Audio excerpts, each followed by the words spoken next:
क़ाल rabbi इश्रह ली सदरी व यस्सिर ली अमरी वहलुल उक़दतम मिन लिसानी यफ़क़हू क़ौली। अल्लाहुम्मा सल्लि अला मुहम्मद व अला आलि मुहम्मद कमा सल्लैत अला इब्राहीम व अला आलि इब्राहीम इन्नका हमीदुम मजीद। अल्लाहुम्मा बारिक अला मुहम्मद व अला आलि मुहम्मद कमा बारकत अला इब्राहीम व अला आलि इब्राहीम इन्नका हमीदुम मजीद। बच्चों, welcome to another session of O level chemistry yearly past papers. कल हमने आपके साथ दो पेपर्स कंप्लीट किए थे। If you were there in the class, दोनों पेपर्स बड़े इंपॉर्टेंट पेपर से आईजीसी पेपर थे।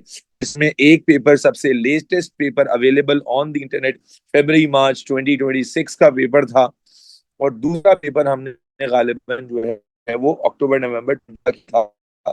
दोनों के बारे में पेपर की वैल्यू है अल्हम्दुलिल्लाह, दोनों के अंदर ग्रेड थ्रेशोल्ड जो ए ग्रेड के लिए चाहिए था, आपके एवरेज स्कोर उससे बहुत अच्छे थे। यस और नो मेरे बच्चों?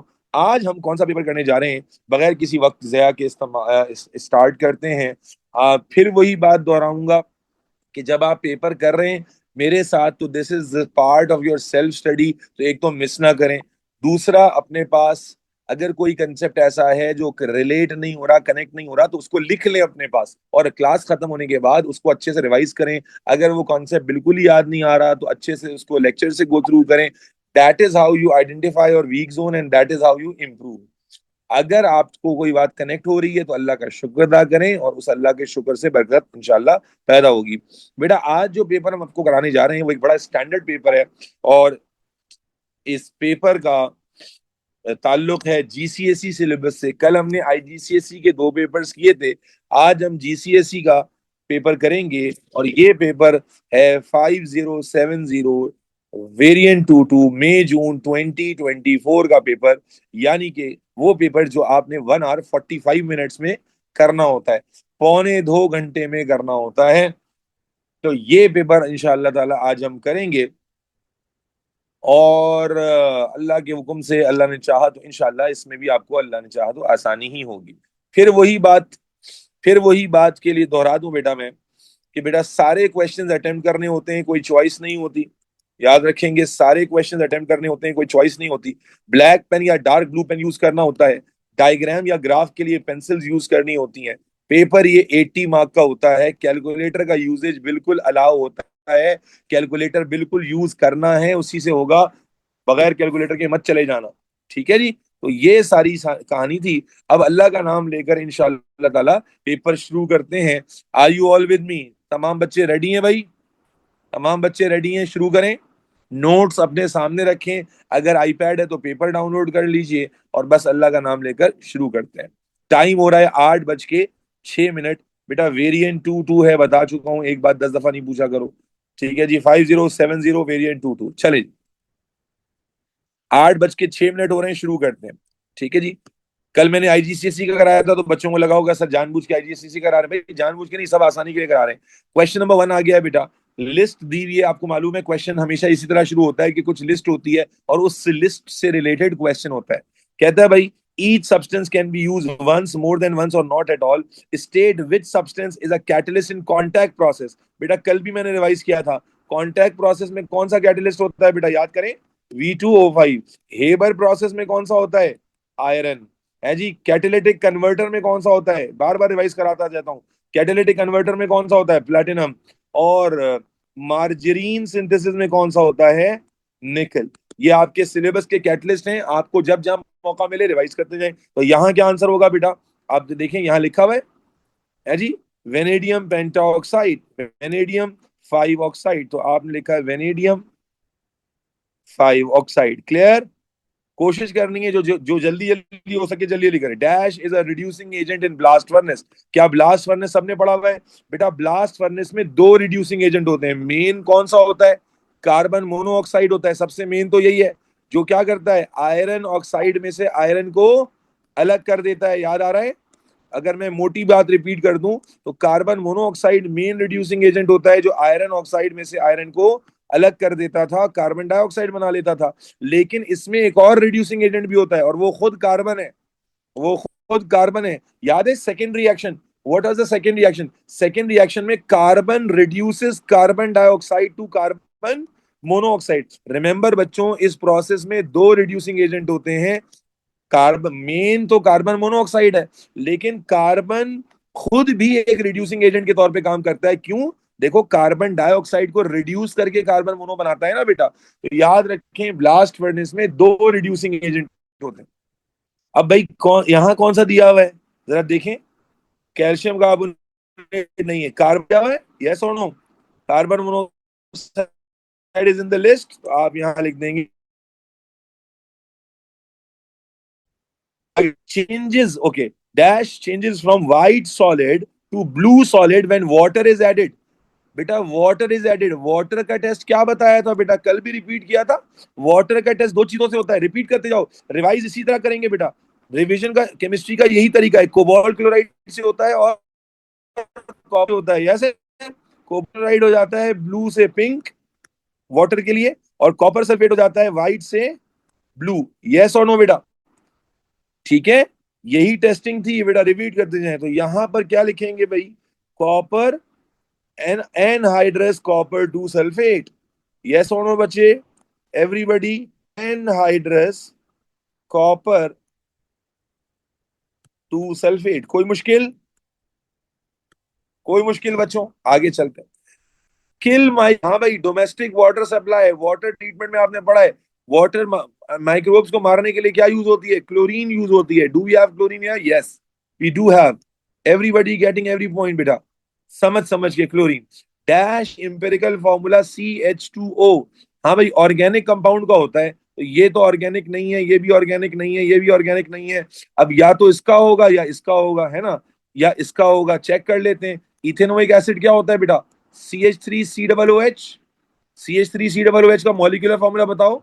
C2H4O2 बनेगा। इसको सिंप्लीफाई करो तो CH2O बन जाएगा। यस और नो बेटा? थ्री सी डबल देते, सी डबल ओ, इसका मॉलिक्यूलर फॉर्मूला बनाओ तो बनेगा C2H4O2, और इंपेरिकल फॉर्मूला बनाओ तो CH2O बन जाएगा। यही बोला हुआ है इसने, यस यही बोला हुआ है। तो आंसर इथेनोइक एसिड क्या आ जाएगा बच्चों? Ethanoic acid. इंपेरिकल फॉर्मूला बोला था, इसकी प्रैक्टिस हम पहले भी कर चुके हैं, कोई इशू तो नहीं है। चलें जी, आगे चलते हैं। क्वेश्चन 2 पे आ गए भाई, क्वेश्चन नंबर 1 खत्म। कितने नंबर मिलेंगे सर? 5 में 5 मिलेंगे कि नहीं मिलेंगे? सर 5 में 5 मिलेंगे कि नहीं मिलेंगे? बिल्कुल मिलेंगे इंशाअल्लाह अज़्ज़ा वजल। आगे अल्हम्दुलिल्लाह कहो, पढ़ते जाओ। उसके आगे पी सकते, क्या कहता है? Aluminium carbide Al4C3 reacts with water to form methane and aluminum hydroxide। Construct the symbol equation. आपको सारी डिटेल दे दी है, सिंबल इक्वेशन बनाने को कहा है बेटा। सिंबल इक्वेशन बनानी है। एल्यूमिनियम कार्बाइड क्या है भाई? Al4C3। Al4C3 किसके साथ रिएक्ट कर रहा है बेटा? वाटर के साथ रिएक्ट कर रहा है। ये कौन बता रहा है? वो बता रहा है। क्या बना रहा है? मीथेन और एल्यूमिनियम हाइड्रोक्साइड। एल्यूमिनियम हाइड्रोक्साइड का फॉर्मूला क्या होगा? AlHOH thrice. बेटा फॉर्मूला राइटिंग में किसी को इश्यू तो नहीं है? फॉर्मूला राइटिंग में do we all know aluminium group 3 का होता है, इसकी वैलेंसी 3 होती है। तो एल्यूमिनियम की वैलेंसी 3 OH पर आ गई, और OH का 1 एल्यूमिनियम पे आ गया। We have practice this so many times already. अब इसको बैलेंस कर लो बेटा। देखो इक्वेशन कहां से लिखी, सब सारे के सारे होशो हवास में हो। एल्यूमिनियम कार्बाइड रिएक्ट कर रहा है वाटर के साथ to form methane and aluminium hydroxide, सब कुछ उसने बताया था। अब बैलेंसिंग कर देते हैं। बैलेंसिंग कैसे करेंगे भाई? यहां पर 4 एल्यूमिनियम है, यहां कितने हैं? ओनली 1, तो यहां क्या लगा दोगे? 4। यस। उसके बाद यहां पर 3 कार्बन है, यहां कितने हैं? बस एक, तो यहां क्या लगा दोगे? 3 लगा दोगे। अब उसके बाद देखें हाइड्रोजन कितने हो गए? 4 2 6। हाइड्रोजन कितने हो गए? 4 2 6 हो गए। यस और नो? और सॉरी, 4 2 6 कह रहा हूं, 4 3 12 हो गए। और यहां पर भी 4 3 12 OH हो गए।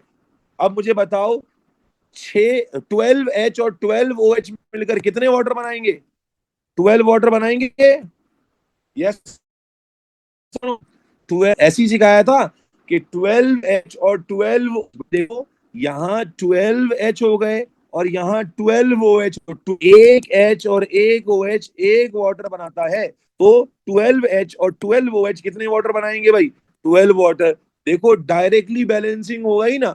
क्योंकि हम बैलेंसिंग से डरते नहीं है, हम बैलेंसिंग करके बैलेंसिंग करने वालों को डराते हैं। क्या क्या देखो, दोबारा से देख लो। इंपॉर्टेंट है, 2 नंबर का सवाल है, क्योंकि ज्यादातर बच्चे 12 तक जाते जाते मौत वाकई हो जाती है उनको। वो कहते हैं हमसे नहीं होगा, छोड़ देते हैं, ये तो है ही मुश्किल, ये तो है ही मुश्किल, आउट ऑफ सिलेबस आ गया है। ठीक है जी, कोई आउट ऑफ सिलेबस नहीं है भाई। क्या काम ने, 4 एल्यूमिनियम 4 लगा दिया, 3 कार्बन 3 लगा दिया, 4 3 12 और 4 3 12, 12 H और 12 OH मिलकर 12 वाटर बनाएंगे। यस और नो? Is this clear? चल बेटा, ओके। ऑर्गेनिक आई भाई, methane is a saturated carbon में चीते is meant why methane is one as it is, it contains, बोलो बेटा, carbon and hydrogen atoms only. Yes or no? Word only is very important. हमने बात की है. Why methane is saturated? Why methane is saturated? As all chemical bonds are single covalent bond. Yes or no? सारे chemical bonds कौन से वाले हैं? Single covalent bond बने हुए हैं। यस और no? Carbon carbon single bond लिख के नहीं आ जाना, एक ही तो कार्बन है। ठीक है, सिंगल बॉन्ड ओनली है, सिंगल कोवेलेंट बॉन्ड कंटेन कर रहे हैं। Good to go. अब देखो तैमूर खोकर, तुम्हें हर वक्त डाउट रहता है कि सर आईजीसीएसई करा रहे हैं, अबे तो ये कौन सा मुश्किल है भाई? है, तुम्हें तो हर वक्त शक ही रहता है कि सर आईजीसीएसई करा रहे हैं, पता नहीं शायद जीसीएसई वाला मुश्किल होगा इसलिए नहीं करा रहे। नहीं नहीं, तुम तो कभी शुक्र अदा नहीं करना तैमूर खोकरे, खोकरे कभी शुक्र अदा कर लिया करो। चलो, methane react with chlorine in the paper में भी सवाल आया था, ये वाला कल वाले पेपर में भी सवाल आया था। Methane reacts with chlorine in presence of ultraviolet light, कल भी आया था। State 2 formulas of the product याद करो। रिएक्शन CH4 रिएक्ट करता था क्लोरीन के साथ। दोबारा से लिख के दिखा देता हूं, क्या होता था बेटा? एक क्लोरीन हाइड्रोजन को निकालता था, क्या बनता था? CH3Cl और HCl। यस और नो?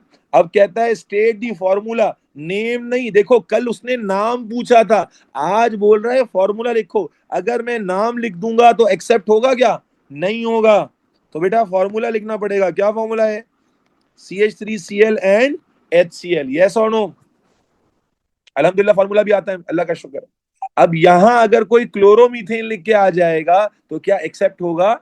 अगर कोई क्लोरोमीथेन लिख दे तो एक्सेप्ट होगा? नहीं होगा। शिजा, चलो भाई आगे चलो।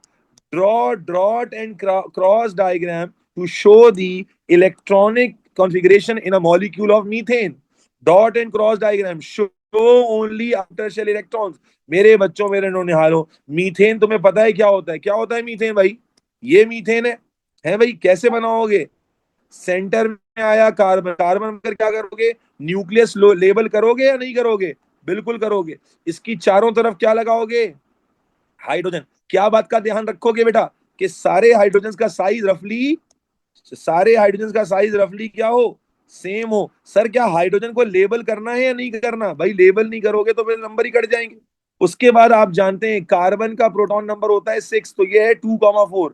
हाइड्रोजन होता है 1। लास्ट शेल में कार्बन के 4 इलेक्ट्रॉन है, तो बेटा लगाइए, चारों बॉन्डिंग में जाएंगे बेटा। एक डॉट एक क्रॉस, एक डॉट एक क्रॉस, एक डॉट एक क्रॉस, एक डॉट एक cross. Dot represents electron of carbon, cross represent electron of hydrogen. बेटा गुड टू गो हो गया, एक नंबर मिल गया। यस और नो? एक नंबर लेने में 1 मिनट भी नहीं लगा। हमें मीथेन का मॉलिक्यूल ड्रॉ करना था बेटा। क्या हमने क्लास में भी, क्या तुम्हारे नोट्स में भी ड्रॉ हुआ है? जी हाँ हुआ हुआ है, बिल्कुल हुआ हुआ है। बच्चा कह रहा है सर की लिखना जरूरी है। बेटा मैं कह रहा हूं हमेशा लिखें, मैं कह रहा हूं हमेशा लिखें। Is this clear? चले जी आगे चलो। The equation for the complete come, अब आप देखो यूजुअली ये पेपर कैसे अलग हो गया कि नॉर्मली ऑर्गेनिक आखिर में आती है, लेकिन आप देखो सेकंड क्वेश्चन में ऑर्गेनिक आ गई है। ठीक है, कहता है भाई the equation for the complete combustion of methane is shown, the reaction is exothermic. Do we already know कि कंबशन एक्सोथर्मिक होती है? यस और नो? और बेटा क्या ये कह दो, अगर तुमने कभी भी सवाल प्रैक्टिस किए हैं, ये सवाल 2,500 दफा रिपीट नहीं हुआ हुआ, 2.5 लाख दफा रिपीट नहीं हुआ हुआ ये सवाल, कि भाई एक्सो एंडोथर्मिक बॉन्ड मेकिंग और बॉन्ड ब्रेकिंग की टर्म में बताइए। है भाई, अगर एक्सोथर्मिक है तो क्या मतलब है कि the energy release during bond formation, the energy release during, रट्टा लगा लो ना इसका, तो the energy release during bond formation is higher, is higher than the energy consumed in bond making या बॉन्ड ब्रेकिंग। यस और नो? यही answer होता है इसका 2 नंबर का। आप कहेंगे द एनर्जी, अगर ये एंडोथर्मिक होता, अगर ये एंडो होता तो हम क्या कहते थे, energy consumed in bond breaking is higher than the energy release in bond formation. Yes और नो? लेकिन यहां पर उल्टा है, द एनर्जी रिलीज इन, बोलो बेटा, बॉन्ड, तैमूर बोलो बेटा, formation, Naba, Asma, formation is higher than the energy used slash consumed in bond making. बेटा यही मतलब था। Are we all absolutely crystal clear? जी, वर्ज वाले बच्चों, everybody else in the class. हाँ भाई, दिव्या, शाह, मनाल, माजबीन, लड़कों, बॉयज, चलो बेहतरीन हो, आगे चलो। Complete the reaction pathway for the complete combustion. बेटा देखो, अब तीसरा पेपर करते ही तुम्हें रिपीटेबिलिटी नजर आ रही है। कल भी कराया था ये सवाल, इस तरह का सवाल। आपको एनर्जी प्रोफाइल डायग्राम बनाना है, किसका बेटा?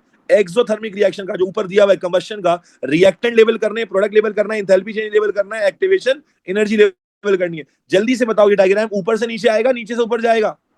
एक्सो है, ऊपर से नीचे आएगा, नीचे से ऊपर जाएगा। वी ऑलरेडी नो कि भाई एक्सो है तो ऊपर से नीचे आएगा। यहां रिएक्टेंट लेबल करोगे, क्या रिएक्टेंट है? CH4 plus 2O2 as it is. यहां प्रोडक्ट लेबल करोगे, क्या प्रोडक्ट है?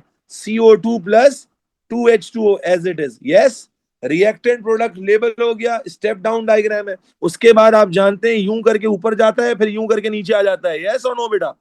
ऐसे ही था बेटा, यूं करके ऊपर और फिर यूं करके नीचे। और फिर लेबल कैसे करते हैं बेटा? ये क्या होता है बच्चों?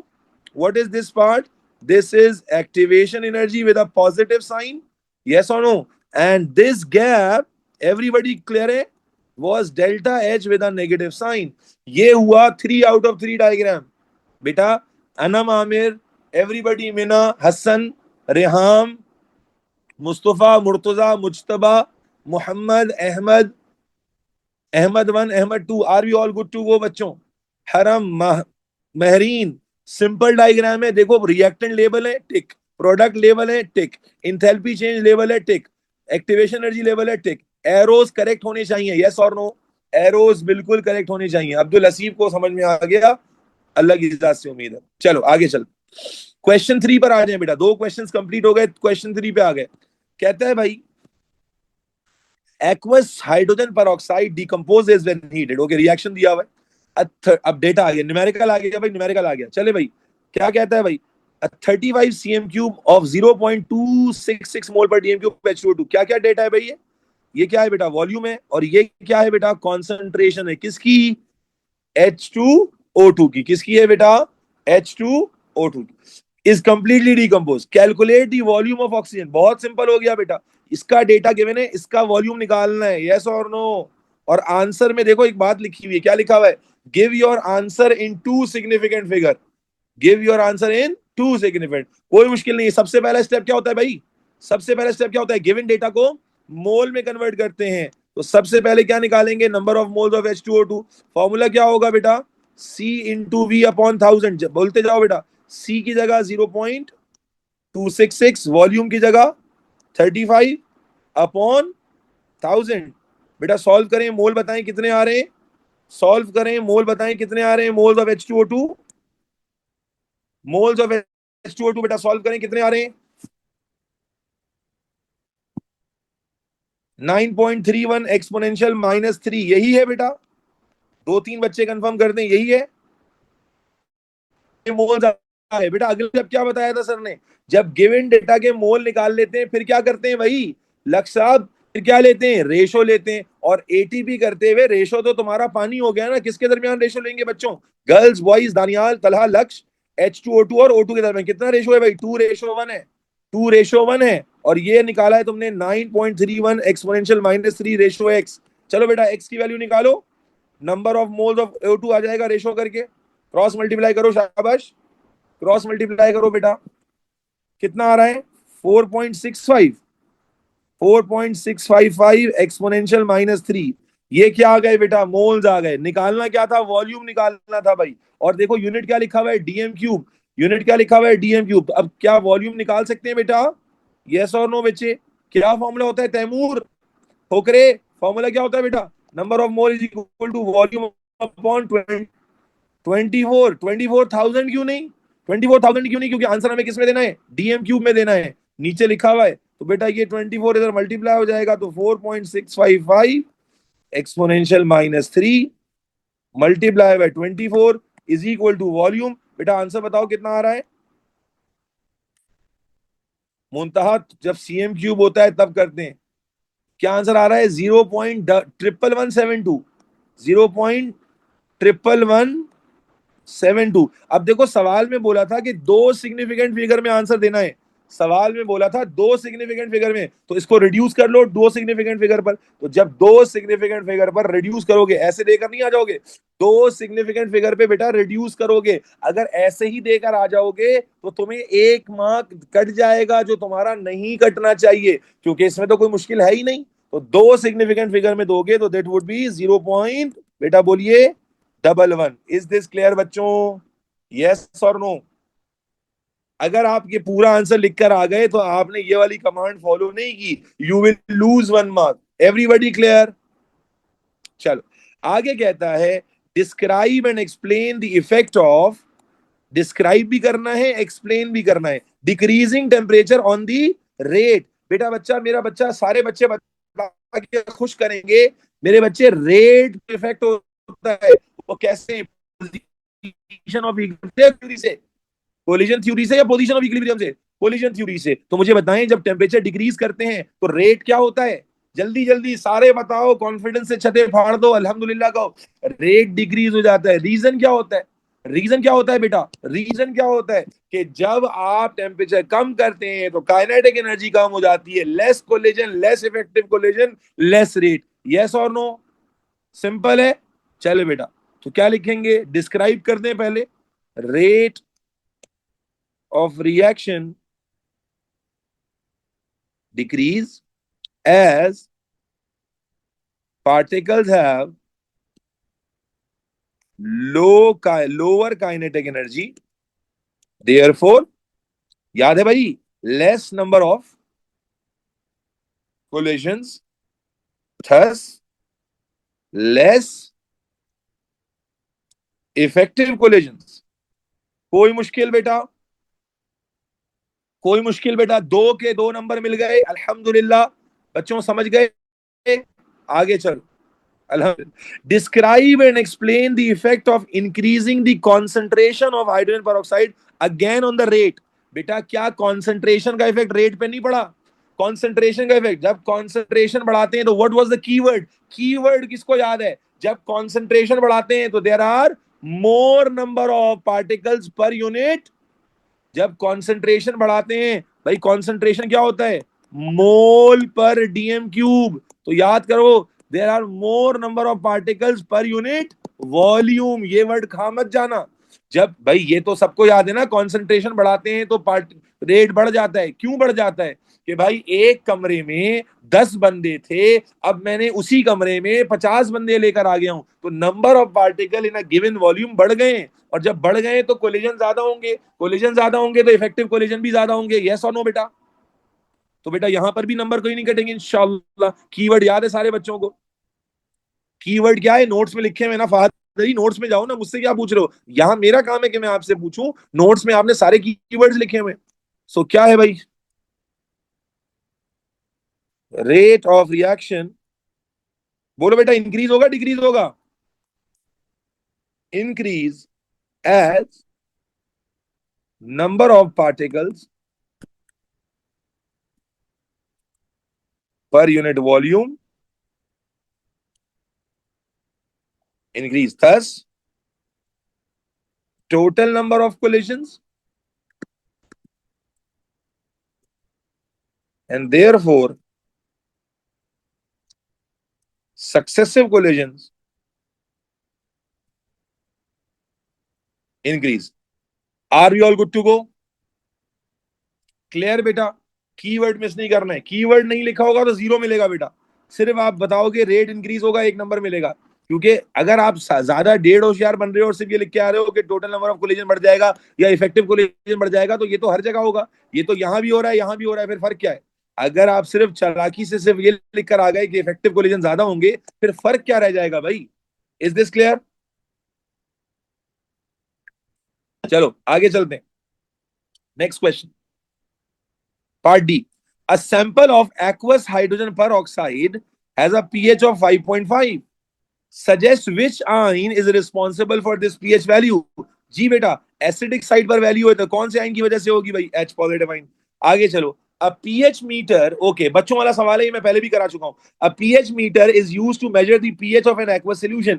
भाई मैंने आपको बताया था, याद दिला देता हूं कि pH निकालने के दो तरीके होते हैं। एक तो होता है pH मीटर ले लें, और दूसरा क्या होता है? दूसरा, नॉट जस्ट एनी इंडिकेटर। कौन सा इंडिकेटर बेटा? Universal indicator. वाई? वाई? क्योंकि बाकी इंडिकेटर तो सिर्फ पीएच का चेंज बताते हैं, बट यूनिवर्सल इंडिकेटर अलग अलग रेंजेस पर अलग अलग कलर देता है। याद करा दूं क्या? याद करा दूं क्या कलर चेंज देता था? 1 से लेकर 14 तक का टेबल था, याद करना। 1 से 2, 2 से 4, 4 से 6, 6 से 8, 8 से 10, 10 से 12।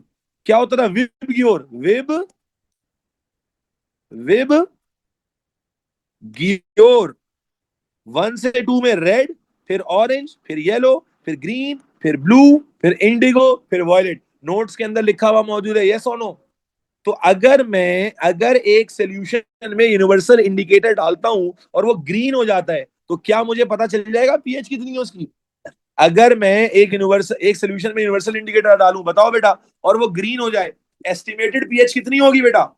7 होगी। यस और नो बच्चा? तो इसका मतलब पीएच निकालने के हमारे पास अदर देन पीएच मीटर दूसरा तरीका क्या है बच्चे? दूसरा तरीका है यूजिंग यूनिवर्सल इंडिकेटर। यस और नो? अब एग्जामिनर सिर्फ ये नहीं पूछ रहा, डिस्क्राइब वन अदर वे, और यहां 2 मार्क्स दे रहा है। इसका मतलब यहां एग्जामिनर आपसे एक्सपेक्ट कर रहा है कि भाई आप इसमें पूरी बात बताएं उसको। तो क्या करना है? Use universal indicator to determine the color and match that color with universal indicator colour chart. अभी मैंने आपके सामने क्या बनाया था? कलर चार्ट बनाया था ना भाई। अब मैंने कहा था ग्रीन आ गया, तो आपने मुझे बताया कि ग्रीन आने का मतलब क्या है। आपने मुझे कैसे बताया कि आपके सामने ये चार्ट मौजूद था? यस और नो बेटा? आपके सामने ये चार्ट मौजूद था, यहां पर ग्रीन आ रहा था, तो आपने मुझे बताया कि भाई ग्रीन कलर का मतलब होता है ये रेंज। तो दो 2 मार्क्स का था, तो आई न्यू के इसको पूरा करना होगा। समझ आ गई बात? तो आपने यूनिवर्सल इंडिकेटर डालकर कलर चेंज फाइंड आउट करना है, और फिर उस कलर चेंज को इस टेबल से कंपेयर करना है। Are we good to go बच्चों? Are we absolutely good to go? अल्हम्दुलिल्लाह। चलो आगे चलते हैं भाई।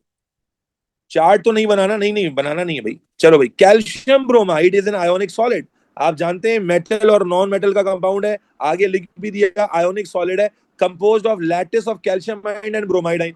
Do we already know Raviya Ikhlas, Yusra Jabeen, Umaima, Umama, के बेटा जो आयोनिक कंपाउंड होते हैं वो पॉजिटिव और नेगेटिव आयन के लैटिस से अरेंजमेंट से बने होते हैं। अब देखो क्या सवाल पूछ रहा है। क्या तुम्हारे टीचर ने जब ये शुरू की थी केमिस्ट्री, नहीं कहा था तुमको कि केमिस्ट्री साल के आखिर में सबसे आसान लगेगी अगर तुमने ढंग से पढ़ा है तो? देखो रिपीटेबिलिटी, देखो देखो सालों, देखो क्या है। वाई कैल्शियम ब्रोमाइड है हायर मेल्टिंग पॉइंट? क्या बताया था मैंने?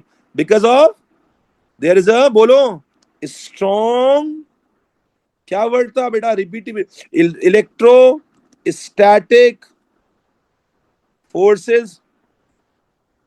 There are strong electrostatic forces of attraction between oppositely charged ions which require, पूरी बात लिखने को कहा था, high value of energy, yes और no, to break. Are we all good to go बेटा? Are we all good to go बच्चों? चले आगे चलते हैं। कहता है describe how calcium atoms and Nafees and bromine molecule react to form calcium ions and bromide ions, use the idea about electron transfer. भाई मुझे खुद से बता दे कैल्शियम और ब्रोमाइड कैसे बना होगा भाई? कैल्शियम ब्रोमाइड, कैल्शियम कौन से ग्रुप का होता है बेटा? यहां लिख देता हूं, कैल्शियम ग्रुप 2 का होता है जी, 22, 8, 8 और 2। तो कैल्शियम क्या करेगा भाई, जल्दी से बताएं? 2 इलेक्ट्रॉन लूज करेगा। और ब्रोमीन होता है ग्रुप 7 का, इसका मतलब इसके लास्ट शेल में 7 इलेक्ट्रॉन होंगे। तो ब्रोमीन कितना गेन करेगा? कितना गेन करेगा ब्रोमीन, 2 या 1? ब्रोमीन 2 गेन करेगा या 1? 1। मैंने बताया था गेन और लॉस 1 के हिसाब से बताते हैं। Very good. तो बस आप लिख दें, क्या लिखेंगे? Calcium being metal lose 2 electrons to form calcium 2 plus ion, and bromine gain 1 electron to form to form to form bromide ion, to form Br-1, to form Br-1। आपको क्या बोला था उसने भाई, कैसे बनेगा इलेक्ट्रॉन ट्रांसफर की फॉर्म में बताएं? तो कैल्शियम जो है वो 2 इलेक्ट्रॉन लूज करेगा, ब्रोमीन 1 गेन करेगा। Is this clear? तो ब्रोमीन गेन 1 इलेक्ट्रॉन, हाँ आप ऐसे कर लो, ब्रोमीन गेन, भाई नंबर इसी में पूरे मिल रहे हैं। अगर आप सेफ रहना चाह रहे हो, ब्रोमीन गेन 1 इलेक्ट्रॉन पर एटम, ऐसे कर लो, पर एटम टू फॉर्म ब्रोमाइड आइन, या टू फॉर्म 2Br-। ठीक। लेकिन इलेक्ट्रॉन का लॉस 1 और 2 ही लिखना है, ब्रोमीन के लिए 2 नहीं लिख देना सालों, 2 लिखा तो गलत हो जाएगा। कैल्शियम 2 यूज करेगा, ब्रोमीन पर एटम 1 गेन करेगा। क्लियर? चलो, और आइन बता दो कि ये लूज करके +2 बनाएगा, वो गेन करके -1 बनाएगा। Are we good to go बच्चों, यस और नो? चलो आगे चलते हैं बेटा। नेक्स्ट क्वेश्चन आ गया, predict the product at each electrode during the electrolysis of calcium bromide. बेटा you already should know the answer. मेरे बच्चे आपको याद है साइड में कहा था वर्किंग कर लो, एक्वस की बात हो रही है, तो एक्वस का मतलब H और OH भी आ गया, यस और नो? और यहां देखिए एक्वस में उसने डाइल्यूट का वर्ड बता भी दिया है आपको, डाइल्यूट का वर्ड बता भी दिया है। तो अगर आपको कॉन्सेप्ट याद हो बेटा, लेक्चर से क्या सिखाया था बेटा आपको कॉन्सेप्ट, कि यहाँ कैथोड है और ये एनोड है, सी ए का निमोनिक था, यस और नो बेटा? और सी ए के निमोनिक में बेटा आपको क्या सिखाया था, कि डाइल्यूट में जो डिस्चार्ज सीरीज के अकॉर्डिंग डिस्चार्ज होता है वही डिस्चार्ज होगा, तो H और OH डिस्चार्ज होगा, यस और नो? यस और नो बेटा? ठीक है। और अगर कॉन्सेंट्रेटेड होता फिर क्या होता? कॉन्सेंट्रेटेड होता तो H तो डिस्चार्ज होता, लेकिन यहां से क्या डिस्चार्ज हो जाता? ब्रोमीन डिस्चार्ज होता। यस, याद है कॉन्सेप्ट? क्लियर है बेटा? चलो अब इसने बोला है प्रिडिक्ट दी प्रोडक्ट, प्रोडक्ट बताने, तो एनोड पर क्या मिलेगा भाई? OH लिखेंगे कि ऑक्सीजन लिखेंगे? प्रोडक्ट बताने क्या लिखोगे? Oxygen gas. अगर मैं OH लिखूं तो सही होगा, OH लिखूंगा तो गलत होगा, क्यों? क्योंकि OH तो प्रोडक्ट नहीं है ना, OH तो वो आइन है जो डिस्चार्ज होगा। और कैथोड पर क्या जा रहा है बेटा? कैथोड पे क्या बन रहा है? Hydrogen gas. यस और नो? कोई मुश्किल तो नहीं है भाई? चलो आगे कहता है ozone is an oxidising agent, ozone एक ऑक्सीडाइजिंग एजेंट है। ठीक है, हो गई भाई, होगी, हमें क्या? Describe the colour change when ozone is bubble through aqueous solution of potassium iodide. Sir potassium iodide याद आ रहा है क्या? क्या पोटेशियम आयोडाइड एक नॉन रिड्यूसिंग एजेंट होता है? और याद करें इसका कलर क्या था, याद करें रिड्यूसिंग एजेंट का colour, go back come back, go back come back. What is come back? Colour change बताना है, colourless to brown, colourless to brown, याद है? Go back come back, go back, go back कौन सा था? Iron two sulphate, iron two sulphate से वो उसमें आता था ग्रीन टू ब्राउन, और यहां क्या था? Come back, colourless to brown. Yes और नो बेटा? ठीक। आगे चलो, zinc is a reducing agent. अरे भाई साहब, वो क्या हो गया? एसिडिफाइड पोटेशियम पर मैग्नेट में डाला है, मैग्नेट 7। देखो कल मैंने लिखवाया था ना, मैग्नेट 7 लिखा हुआ है ना, यहां पर भी मैग्नेट 7।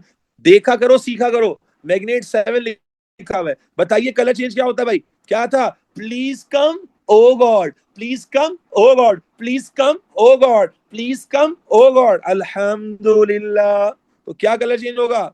Purple to colourless. अरे ऑरेंज लिख दिया, ये कौन है चवल? पर्पल टू ऑरेंज किसने लिखा है यार ये? ऑरेंज टू ग्रीन किसका था भाई? ऑरेंज टू ग्रीन था पोटेशियम डाइक्रोमेट का बेटा। Potassium dichromate was orange to green ना बेटा। चलो, ये मैंने कहानी सुनाई थी, पता नहीं आपको नहीं सुनाई थी। कई साल पहले की बात है, कई साल पहले, मुझे याद नहीं आ रहा, तकरीबन 3-4 साल पहले की बात है। मैं एग्जाम से एक दिन पहले ना, एक दिन पहले कुछ ऐसी रिवीजन करा रहा था, बिल्कुल एग्जाम से, केमिस्ट्री, ओ लेवल केमिस्ट्री की बात कर रहा हूँ मैं। एग्जाम से एक दिन पहले ना ऐसी रिवीजन करा रहा था। तो उसमें ना मोल का कोई क्वेश्चन मैंने कराया, और उस क्वेश्चन में कुछ ट्रिक भी थी। तो मैंने बच्चों को बता रहा था मैं कि भाई ये ट्रिक है, देखो इसका ध्यान रखना, ये वो फलाना ढिमकाना। अगले दिन पेपर हुआ, अगले दिन पेपर हुआ, और पेपर के बाद एक बच्चे का फोन आया कि sir sir sir sir sir sir, क्या आपको पता है सर, आपको क्या पता लग गया था, पता लग गया था? अच्छा, मैं यूजुअली जो है वो इस तरह के दावे भी नहीं करता, लाजमी सी बात है। मैंने कहा नहीं भाई, मुझे नहीं पता था पेपर। कह रहे सर वो तो वही सवाल आ गया सर जो कल कराया था, कल कराया था। मैंने कहा अच्छा। मैंने कहा वो गलती तो नहीं की थी तुमने जो कल की थी, जब मैंने करेक्शन कराई थी? सर मैंने तो वही गलती कर दी, सर मैंने तो वही गलती कर दी, अरे शाबाश।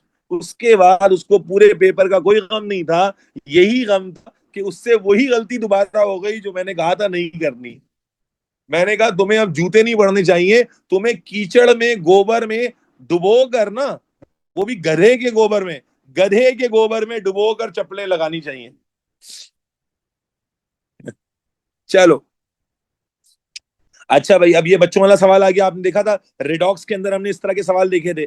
कहता है the ionic equation for the reaction between aqueous calcium bromide and aqueous chlorine is shown. ये आयोनिक इक्वेशन लिखी हुई है, explain in terms of electrons why this reaction involves both oxidation and reduction.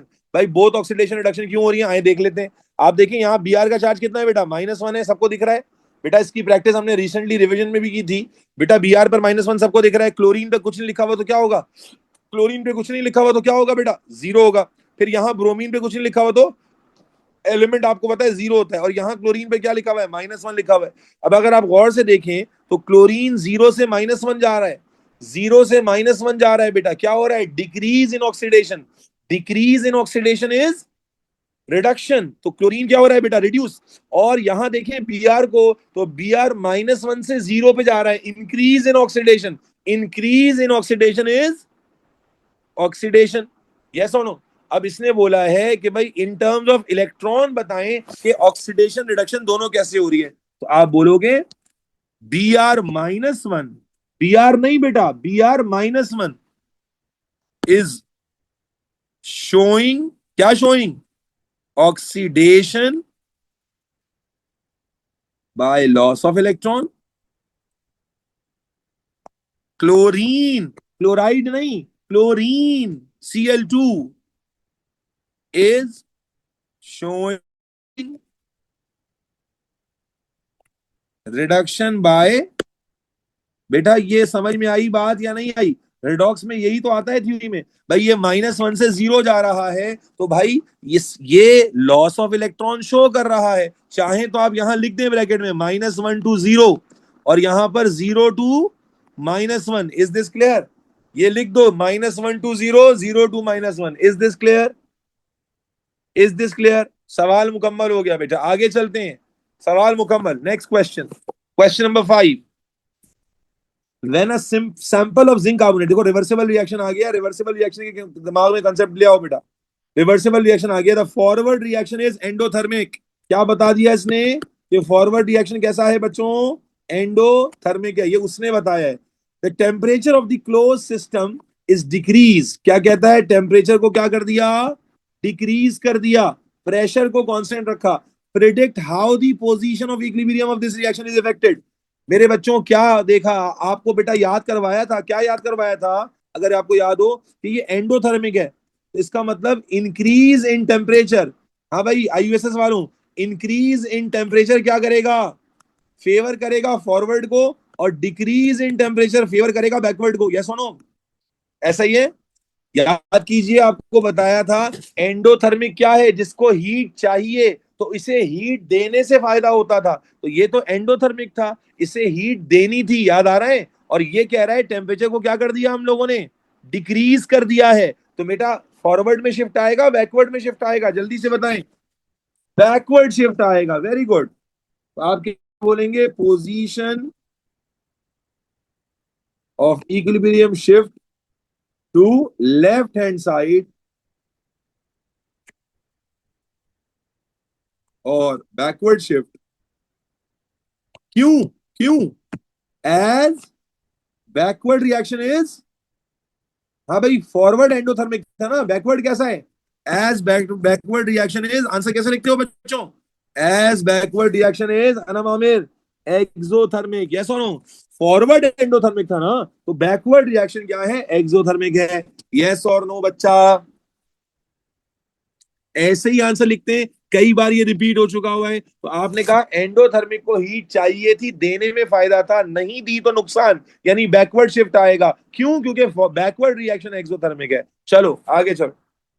उसके बाद कहता है the pressure of the close system is increase, अब pressure पे आ गए, टेम्परेचर कांस्टेंट है। अब प्रेशर का इफेक्ट किससे बताते थे भाई, मोल से बताते थे, याद करो, प्रेशर का इफेक्ट किससे बताते थे, मोल से। लेकिन यहां ट्रिक है बच्चों, यहां पर ट्रिक है, और वो ट्रिक क्या है बेटा, गैस के मोल्स देखते थे, बड़ा प्यारा सवाल है, गैस के मोल, जरा देखो सॉलिड है यहां पर, इसके मोल नहीं देखेंगे, सॉलिड है यहां पर, इसके मोल नहीं देखेंगे, खाली किसके मोल देखेंगे बेटा, इसके मोल देखेंगे। ये बच्चे बड़ा भंड मार देंगे, तो इसका मतलब यहां पर 1 मोल है, यहां पर 0 मोल है, समझो यहां पर 1 मोल है, वहां 0 मोल है। तो मुझे बताओ प्रेशर वो क्या कर रहा था बेटा, इंक्रीज कर रहा था, बताओ भाई। तो प्रेशर इंक्रीज करने से गैस सिर्फ यहां पर है, तो जब गैस सिर्फ यहां पर है तो कौन सा शिफ्ट आएगा, फॉरवर्ड या बैकवर्ड, फॉरवर्ड या बैकवर्ड, बैकवर्ड शिफ्ट आएगा, यस और नो? क्योंकि यहां तो गैस ही नहीं है ना, गैस पे इफेक्ट होगा, यही कोलिजन बढ़ेंगे, बैकवर्ड शिफ्ट आ जाएगा। Everybody clear? देखो एग्जामिनर ने बड़ी चालाकी कर दी है यहां पर,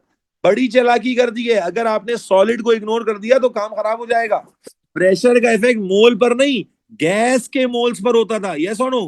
प्रेशर का इफेक्ट सिर्फ मोल पर नहीं, गैस के मोल पर होता था। बच्ची कोई कह रही है कि सर अगर कोई भी गैस नहीं होती, भाई अगर कोई भी गैस नहीं होती तो हम क्या लिखते, प्रेशर का कोई इफेक्ट नहीं होता। अगर हम कहते, अगर यहाँ कोई भी गैस नहीं होती, हम बोलते प्रेशर का कोई इफेक्ट नहीं होगा इक्विलिब्रियम शिफ्ट पर, क्लियर है? तो यहाँ पर प्रेशर बढ़ाने से पोजीशन ऑफ इक्विलिब्रियम कहां जाएगी बच्चों, everybody in the class, right में, लेफ्ट में, फॉरवर्ड में, बैकवर्ड में, क्लियर? चलो बेटा लिखते हैं, position of equilibrium shifts to left hand side और बैकवर्ड शिफ्ट, तैमूर बेटा बात समझ में आ गई, नबा, आसमा, इधर भी बैकवर्ड शिफ्ट आएगा, reason as there are larger number of moles, नहीं moles of gases on product side, yes और नो? सिर्फ मोल्स नहीं बेटा, मोल्स ऑफ गैसेस। अयूब सवाल में ये नहीं पूछा कॉम्पोजिशन कैसे चेंज होगी, आपको सवाल में पूछा है predict how position of equilibrium of reaction is effective. सवाल तो पढ़ो, कल से ये जुमला चौथी बार रिपीट कर रहा हूं, हमें जवाब पता होता है, हमें सवाल नहीं पता होता। क्या यहां उसने बोला है कि ये बताओ कि क्या बढ़ेगा और क्या नहीं बढ़ेगा, ये नहीं बोला है। सवाल में क्या उसने बोला है, सवाल क्या है, predict how position of equilibrium of this reaction, आप सिर्फ पोजीशन ऑफ इक्विलिब्रियम बता रहे हैं कि राइट पे जाएगी या लेफ्ट पे जाएगी, रीजन दे रहे हैं। अगर वो बोलता कि कॉम्पोजिशन बताइए कि भाई जब इक्विलिब्रियम शिफ्ट होगा तो जिंक कार्बोनेट की कॉम्पोजिशन पे क्या फर्क पड़ेगा या कार्बन डाइऑक्साइड की कॉम्पोजिशन पे क्या फर्क पड़ेगा, तब मैं बताता कि कार्बन डाइऑक्साइड कम हो जाएगी या ये बढ़ जाएगी। बात समझ में आ गई? यहां पर क्वेश्चन में examiner is only asking about, बेटा बोलिए ना, बेटा बोलिए, examiner is only asking about position of equilibrium, yes और नो?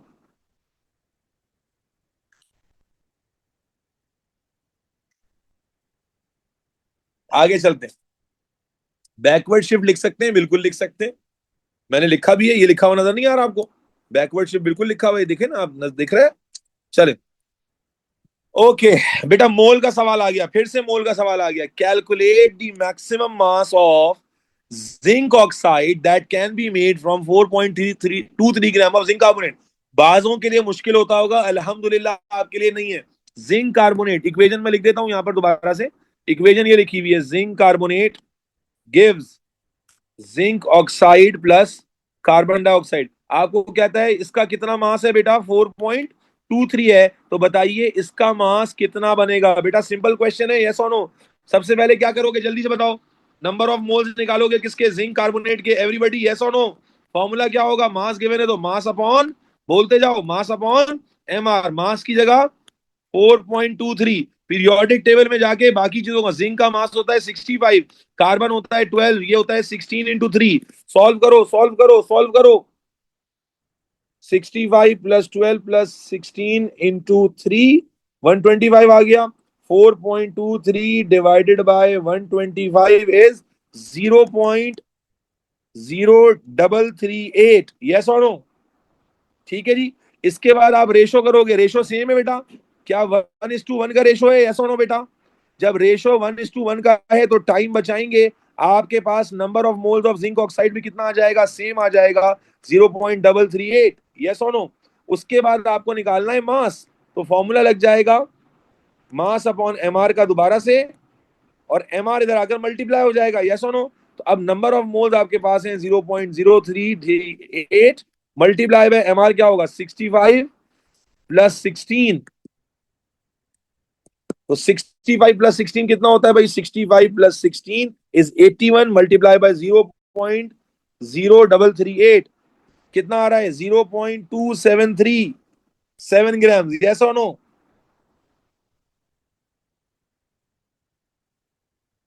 वो डबल जीरो कर दिया मैंने, ओ 0.0038 है। क्या आ रहा है, 0.2.7, sorry 2.74, 2.74। Is this clear, 2.737। Clear clear clear, ठीक।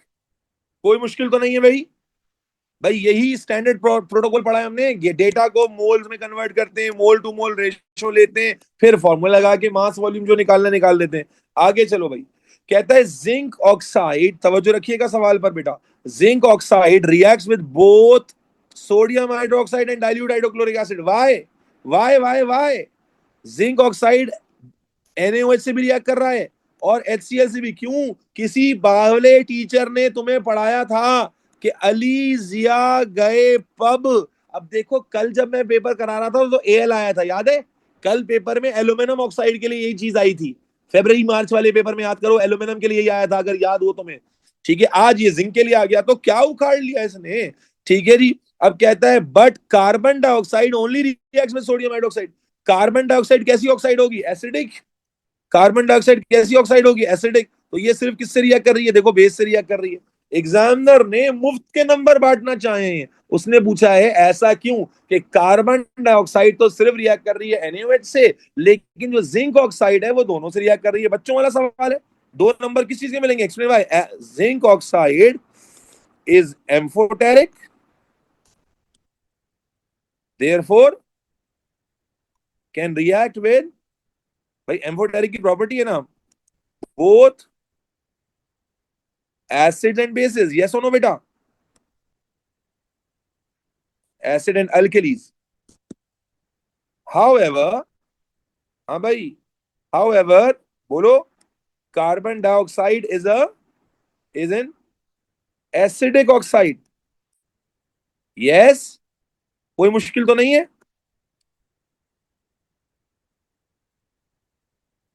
कैन ओनली रिएक्ट विद, जी मनाल समी, can only react with alkali. भाई एसिड जो है वो सिर्फ अल्कली से रिएक्शन कर सकता है ना, एसिड एसिड से तो रिएक्शन नहीं करता। Do we all know that बेटा, हाँ ना बोलो बच्चे। कोई मुश्किल तो नहीं है बच्चों, बात अच्छे से समझ में आ रही है या ऊपर से जा रही है। चलो आगे चलते हैं। कहता है सॉलिड जिंक कार्बोनेट, मैंने कहा था ना इक्वेशन से बच नहीं सकते, आपने ऊपर से आना है। Zinc carbonate react with dilute nitric acid to give a colourless solution in a bubbles of gas. चलो बेटा सिंबल इक्वेशन बनानी है, स्टेट सिंबल भी डालने, स्टेट सिंबल भी डालने हैं। फिजा बेटा जिंक कार्बोनेट क्या होता है, जल्दी से, what is zinc carbonate, Zn CO3। अब अगर आप वैलेंसी देखें तो Zn की वैलेंसी 2 होती है, कार्बोनेट की भी 2 होती है, 2 से 2 कैंसिल हो जाएगा, तो ZnCO3 is the formula. Yes और नो? रिएक्ट किसके साथ कर रहा है? Nitric acid. What is the formula of nitric acid बेटा? HNO3। Do we all know the formula? Yes. उसके बाद कहता है कि भाई क्या बनेगा? एक कलरलेस सोल्यूशन बनेगा। बताइए जिंक किससे कंबाइन हो जाएगा? जल्दी से बताइए भाई। ये एसिड है, ये कार्बोनेट है? बेटा बोलिए, ये एसिड है, ये कार्बोनेट है? तो जब एसिड कार्बोनेट से रिएक्ट करता है, कह दो कि तुम्हें पता ही नहीं है कि क्या बनता है। जब एसिड कार्बोनेट से रिएक्ट करता है तो क्या बनता है? Salt, water and carbon dioxide. तो सॉल्ट कौन सा बनेगा? Zinc, zinc nitrate. अभी मैंने बताया था नाइट्रेट, जिंक की वैलेंसी कितनी होती है बच्चे? 2 होती है। बेटा याद आ गया? कार्बोनेट जब एसिड से रिएक्ट करते थे तो बनता था सॉल्ट, याद है भाई? Water and carbon dioxide. अब सॉल्ट कैसे बनाना है? जिंक कंबाइन हो गया नाइट्रेट से। जिंक की वैलेंसी कितनी थी? 2। नाइट्रेट की कितनी होती है बेटा? नाइट्रेट की कितनी होती है? देखो 1 होती है ना। तो जिंक नाइट्रेट का फॉर्मूला ZnNO3 ट्वाइस होगा।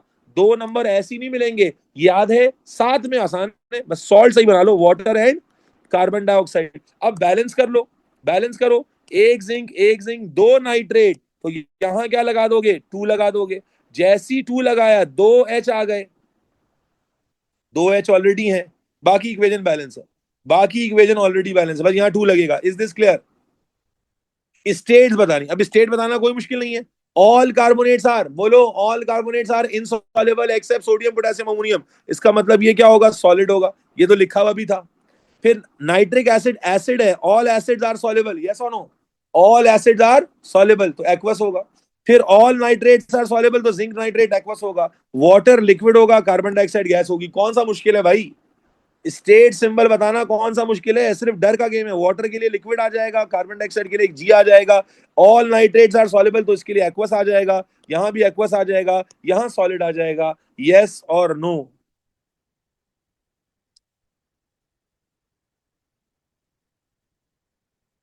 कोई बच्चा चौड़ा हो रहा है, कह रहा है सर इसकी आयोनिक इक्वेशन बता दें। सर आयोनिक इक्वेशन भी चलो लिखवा देते हैं। क्या तरीका था? जो ब्रेक नहीं हो रहा उसको उतार लो। क्या ब्रेक नहीं हो रहा? सॉलिड ब्रेक नहीं होगा, यहां से उतार लो जिंक कार्बोनेट को। और यहां से क्या ब्रेक नहीं हो रहा? वाटर ब्रेक नहीं होगा, कार्बन डाइऑक्साइड ब्रेक नहीं होगा। यस, यस, ये उतार लिया। अब इसका आइन कहां है? जिंक का आइन ये रहा। तो जिंक के आइन को यहां से उतार लो, जिंक +2। और फिर कार्बोनेट कहां है? यहां पर मौजूद है। सर H नहीं है, H कहां मौजूद है? H कहां मौजूद है? ये रहा, इसको उतार लो, 2H आइन। हो गई आयोनिक इक्वेशन, खत्म। फातिमा जागी है, कह रही है कि सर मुझे समझ में नहीं आया जिंक कार्बोनेट सॉलिड कैसे। बेटा नंबर 1 लिखा हुआ था, नंबर 1 लिखा हुआ था। नंबर 2 सॉल्ट की सॉलिबिलिटी में याद कीजिए, all carbonates are, all carbonates are insoluble, all carbonates are insoluble except sodium potassium ammonium. Yes और नो? चाहे थियोरेटिकल लॉजिक से करो या ऊपर सवाल ढंग से पढ़ लो, दोनों से पता चल रहा है कि जिंक कार्बोनेट सॉलिड है। यस और नो? आयोनिक इक्वेशन लिखने हैं, दोबारा याद दिला दी, दोबारा देख लें बेटा। आयोनिक इक्वेशन दोबारा लिख लें। ये ब्रेक नहीं हो रहा था, एज इट इज लिख लिया। यस, ये ब्रेक नहीं हो रहा था, एज इट इज लिख लिया। ये ब्रेक नहीं हो रहा था, एज इट इज लिख लिया। जिंक का आइन यहां मौजूद था, यहां से उतार लिया। हाइड्रोजन कहां मौजूद था? यहां मौजूद था, यहां से उतार लिया। That's it. Is this clear? अगर किसी को लग रहा है कि आयोनिक इक्वेशन में उसको मसला है, तो जाएं प्रैक्टिस करें, मजीद प्रैक्टिस करें। क्या मसला है? आपको टीचर ने सिखाई है, शॉर्टकट भी बताया। बच्चे की जान लोगे क्या? बच्चे की जान लोगे क्या? ठीक है जी, चलें आगे। मेहदी कह मेहंदी कह रहे हैं HOH किसकी थी? अरे भाई, शॉर्टकट का जनाजा नहीं निकाल देना। HOH वाली आयोनिक इक्वेशन किसकी थी भाई? वो तो एसिड और अल्कली की थी बेटा, एसिड बेस रिएक्शन की होती थी। ठीक है, चलो आगे चलते हैं भाई। ओके, क्वेश्चन नंबर 6 आ गया बेटा। Methane, nitrogen monoxide, sulphur dioxide. बेटा कौन सा चैप्टर आ गया? कौन सा चैप्टर आ गया? इसको पढ़ते ही कौन सा बच्चा बताएगा कौन सा चैप्टर आ गया? Air and water. अल्हम्दुलिल्लाह आपने जो है वो इसको साथ साथ प्रैक्टिस भी किया हुआ था। Describe one adverse effect of higher level in methane. Methane और कार्बन डाइऑक्साइड का इफेक्ट सेम होता है, क्या इफेक्ट होता है? एडवर्स इफेक्ट बताना है, क्या होगा? Global warming. दोनों ग्रीन हाउस गैस नहीं, ग्रीन हाउस गैस नहीं लिखोगे बेटा, एडवर्स इफेक्ट बताना है। ग्रीन हाउस होना तो प्रॉपर्टी है, इसका इफेक्ट क्या होता है? Global warming. यस। कोई कह रहा है एसिड रेन लिख के, रविहा तुम एसिड रेन लिख के आओगी? कोई एसिड रेन लिख के आओगी तुम? ग्लोबल वार्मिंग की जगह तुम एसिड रेन लिख के आ जाओगी? ऐसा करोगी बेटा? ऐसा करोगी तो कौन आएगा भाई? ठीक। चलें, आगे चलें। The combustion of fossil fuel जाएंगे वोल्केनो वगैरह से सल्फर डाइऑक्साइड के, ये नो पढ़ा है आपने? बिल्कुल पढ़ा है। अब कहता है describe two strategies to reduce emission of sulphur dioxide from the combustion of fossil fuels. दो तरीके बताएं सल्फर डाइऑक्साइड के। एक तरीका तो सीधा सीधा याद है तुम लोगों को, क्या तरीका था याद है? Flue gas. Flu gas desulphurisation याद करो, मैंने बताया था वो इंडस्ट्री की जो चिमनी होती है उस पर कैल्शियम ऑक्साइड या कैल्शियम कार्बोनेट को कोट कर देते हैं, जो सल्फर डाइऑक्साइड से रिएक्ट कर जाता है। यहां इतना लिखने की जरूरत नहीं है, बस क्या लिखोगे? What is the method? What is the method called?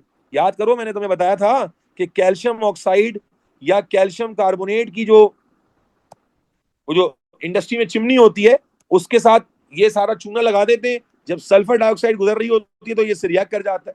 Yes और नो? तो मेरे बच्चों यहां पर हम क्या कहेंगे? पहला तरीका क्या है? Flue gas desulphurisation. क्या मेथड होता था? Flue gas desulphurisation. यस और no? Flue gas desulphurisation. Flue gas desulphurisation इस मेथड का नाम था ना, फ्लू गैस डीसल्फराइजेशन। अगर एग्जामिनर पूछ लेता कि इसमें क्या होता है तो आपको यह भी बताया गया था कैल्शियम ऑक्साइड या कैल्शियम कार्बोनेट इस मेथड में सल्फर डाइऑक्साइड से रिएक्ट कर जाते हैं और इसे हवा में निकलने नहीं देते। यस और नो? जी, फ्लू गैस डिसल्फराइजेशन ये बहुत ज्यादा इंपॉर्टेंट वर्ड है। जी जी बिल्कुल।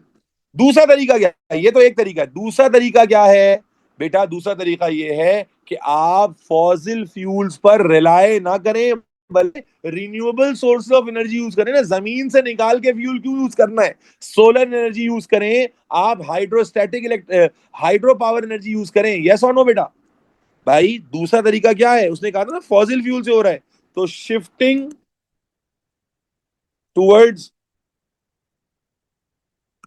Renewable sources for energy. Yes और नो बेटा? हाँ ना बोल बच्चे? ऑल्टरनेटिव सोर्स ऑफ एनर्जी का वर्ड भी बिल्कुल ठीक है अब्दुल रहमान, बिल्कुल ठीक है। Are we all good to go? उसने कहा कि सल्फर डाइऑक्साइड से कैसे छुटकारा हासिल कर सकते हैं, तो नंबर वन तो वो मेथड जो सल्फर डाइऑक्साइड के लिए आपने थ्योरी में पढ़ा कि भाई कैल्शियम ऑक्साइड या कैल्शियम कार्बोनेट को इंडस्ट्रियल चिमनियों के अंदर कोट कर दिया जाता है। जब इंडस्ट्रियल धुएं में सल्फर डाइऑक्साइड निकल रही होती है तो ये सल्फर डाइऑक्साइड से कंबाइन हो जाते हैं। इस मेथड का नाम सर ने क्या बताया था? Flue gas desulphurisation. और दूसरा कि भाई आप फॉसिल फ्यूल पर रिलायंस कम करें, आप ज्यादा रिन्यूएबल सोर्सेज ऑफ एनर्जी पर जाएं। Is this clear? Yes you can write, fossil fuel की कंबशन को रिड्यूस करें। चलो भाई आगे चलो भाई, देखो पूरा सवाल ही एयर एंड एटमॉस्फेयर पे आ गया बेटा। Nitrogen monoxide is linked to acid rain. क्या ये एसिड रेन से लिंक्ड है या नहीं है? आपको बताया था कि कौन कौन सी दो ऑक्साइड्स एसिडिक रेन से लिंक्ड है बेटा? नाइट्रोजन की और सल्फर की, याद है? नाइट्रोजन की ऑक्साइड वाटर से कंबाइन होती है, सल्फर की ऑक्साइड भी वाटर से कंबाइन होती है। इससे बनता है नाइट्रिक एसिड के वेपर और इससे बनते हैं सल्फ्यूरिक एसिड के वेपर। यस और नो? यस। इसके बाद उसने कहा दिस पॉल्यूटेंट इज प्रेजेंट। बेटा आपको मालूम है कार इंजन में होता है। Describe how nitrogen monoxide is remove from these gases. अरे क्या बच्चों वाला सवाल है? इक्वेशन लिख दो भाई, वर्ड इक्वेशन अपने आंसर में लिखना है। कैटेलिटिक कन्वर्टर वाला याद है ना कैसे? और इसकी वर्ड इक्वेशन भी बतानी है, क्या होता है वर्ड इक्वेशन बतानी है। तो आप कहते हैं यूजिंग, कैसे रिमूव होगा? यूजिंग, अभी देखो इसी पेपर के शुरू में रिपीट किया था, यूजिंग कैटालिटिक कन्वर्टर। और वर्ड इक्वेशन क्या होती है बेटा? वर्ड इक्वेशन क्या होती थी? नाइट्रोजन मोनोऑक्साइड को कार्बन मोनोऑक्साइड के साथ कंबाइन किया जाता था, याद करो, in presence of platinum catalyst. याद है? To form what? Carbon dioxide and nitrogen. Gas, that's the word equation, yes और नो बेटा? बेटा यही था, ऊपर शुरू में भी जिक्र किया था बच्चों, कैटेलिटिक कन्वर्टर वाला रिएक्शन। कोई मुश्किल? अगर सिंबल इक्वेशन लिख दें तो एक्सेप्ट हो जाएगी? हो जाएगी। मैंने आपको पहले ही बताया था कि नेम की जगह आप हायर ऑर्डर आंसर लिख सकते हैं। Is this clear? आगे चलो, स्टेट टू एडवर्स इफेक्ट्स। हाँ भाई, नाइट्रोजन के ऑक्साइड्स के दो एडवर्स इफेक्ट लिख रहे हैं। बेटा आपको याद है ये एसिड रेन है, एसिड रेन के क्या एडवर्स इफेक्ट होते थे, खास तौर पे नाइट्रोजन के? अगर आपको याद हो तो नंबर वन, ये खुद एसिड रेन कॉज करती है, दूसरा रेस्पिरेटरी इश्यूज कॉज करती है। याद है मैंने आपको बताया था कि ये जो स्मॉग होती है, स्मॉग, ये एक तो फॉग होती है, एक जो स्मॉग होती है फोटोकेमिकल स्मॉग, जो आजकल लाहौर में बहुत ज्यादा पड़ रही होती है, that is due to oxides of nitrogen. तो बेटा इट कॉज, आप मल्टीपल चीजें लिख सकते हैं। एसिड रेन इसकी वजह से होती है, आप लिख सकते थे फोटो केमिकल स्मॉग इसकी वजह से होती है, आप कह सकते थे ये रेस्पिरेटरी प्रॉब्लम्स या रेस्पिरेटरी इश्यूज कॉज कर सकती है। कोई दो लिख सकते हैं, यस और नो? कोई दो लिख दें। Is this clear? अच्छा, ऊपर इसने लिखा हुआ है एसिड रेन कॉज करती है। हाँ जी, लिखा हुआ है टू अदर एडवर्स, हाँ बस ठीक है। तो इसमें एसिड रेन नहीं लिख सकते, इसमें एसिड रेन नहीं लिख सकते क्योंकि ऊपर उसने एसिड रेन का जिक्र किया हुआ है। तो इसमें टू अदर एडवर्स इफेक्ट लिखने हैं। तो अदर एडवर्स इफेक्ट का मतलब ये हो गया, फिर आप फोटोकेमिकल स्मॉग और रेस्पिरेटरी इश्यूज ही लिख सकते हैं। Is this clear? नहीं भाई, कैंसर तक नहीं पहुंच जाओ अल्लाह के बंदे। डज इट रिएक्ट विद, हाँ जी, फोटोकेमिकल स्मॉग कैसे बनता है? जी हाँ, नाइट्रोजन की जो ऑक्साइड होती हैं ये अनबर्न्ड कार्बन पार्टिकल से रिएक्ट करती हैं और स्मॉग बना लेती हैं। इसीलिए आपने देखा है स्मॉग उन जगहों पे ज्यादा होता है जहां पर धुआं, और जैसे खेतों में ट्रैक्टर वगैरह में डीजल जलाते हैं तो बहुत धुआं होता है, तो वहां पर अनबर्न कार्बन ज्यादा होता है, तो वहां स्मॉग भी ज्यादा बनती है। लाहौर इसका बुरी तरह शिकार होता है। यस और नो? Is this clear? भाई क्या ये ओजोन की डिप्लीशन इससे होती है क्या? बच्चों आप लोग इधर उधर रिंग कर रहे हो। क्या ओजोन की डिप्लीशन किससे होती थी बेटा? सीएफसी से होती थी बेटा। ओजोन की डिप्लीशन सीएफसी से होती है, क्लोरोफ्लोरोकार्बन। मिक्स नहीं करो बेटा, चीजों को एक्यूरेट रखोगे तो पूरे नंबर मिलोगे। आईफोन लेना है नहीं लेना डॉक्टर नूर से? आईफोन गिफ्ट में चाहिए ना, तो चवले नहीं मारनी है, स्पेसिफिक आंसर देना है भाई। कभी कभी तो डर सा भी लगता है कि ऐसा ना हो 50-60 बच्चे ले आए। चलो नेक्स्ट क्वेश्चन।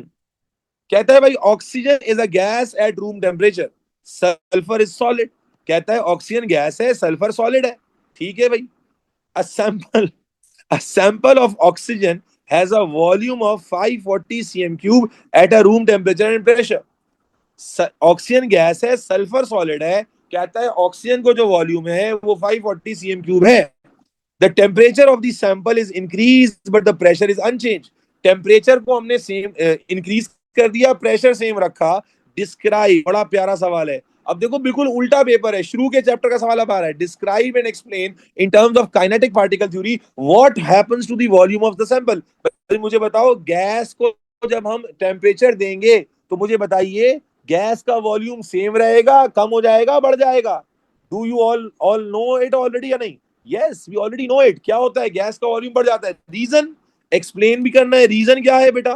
क्योंकि पार्टिकल्स एनर्जी को गेन करते हैं, उनकी काइनेटिक एनर्जी बढ़ती है और वो और दूर निकलते हैं, और दूर निकल जाते हैं। They move far apart from each other. Do we know that? Yes और नो मेरा बच्चा? तो बस इसी को लिख देंगे, volume of gas increase as particles gain kinetic energy and move